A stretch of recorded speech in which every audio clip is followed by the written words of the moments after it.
আপনি কোথায়? আপনার কোন বন্ধ আছে? কে এখানে বন্ধ আছে? আরে পরে খাতে নাই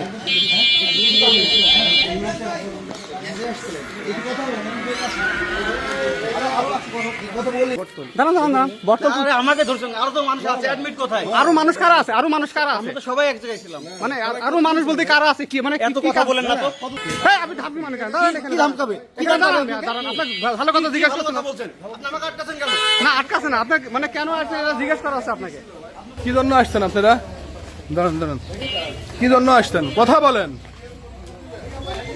পরীক্ষা দিতে আসছেন আপনারা? ব্যাপার হয়েছে যে আজকে শুক্রবার ছিল, আমি একটু দেরি করে ঘুম থেকে উঠি শুক্রবারে। তো হঠাৎ করে আমার মিসেস আমাকে ডেকে বলছে যে এরকম বাইরে কেমন চলতেছিল, গ্যাঞ্জাম চলছিল, তো আমাকে আর ডাকে নাই। তো বলছে সকালবেলা দেখো তো একটু কারা এরা। হ্যাঁ, তা আমার মোবাইলের সময় বন্ধ ছিল। তাই আমি বললাম ঠিক আছে, আমি আগে অফিসে যাই, অফিসে মানে আমার চেম্বারে যাই, আমি তারপরে খোঁজখবর নিচ্ছি। এর মধ্যে দেখি লঙ্কাকাণ্ডের মতোই অবস্থা। হ্যাঁ, আর বেসিক্যালি আমি যে বাসাটায় থাকি ওইটা আমি 2 তলাতে থাকি। এটা আমার পৈতৃক বাড়ি, নিচতলা 4 তলা 5 তলা পুরোটাই মেস। হ্যাঁ, তো যার কারণে মেসে কি হয় বা কি ঘটনা ঘটে এগুলো সম্বন্ধে আমি আসলে সত্যিকার অর্থে আমি খোঁজখবর রাখি না। হ্যাঁ, এগুলো আমার মিসেসরা, তারপরে আমার ভাবি, তারা এগুলো মেস মেনটেন করে, ভাড়াগুলো তোলে, সুযোগ সুবিধাগুলো দেখে। একসময় মা বেঁচে থাকতে মা এগুলো দেখতেন।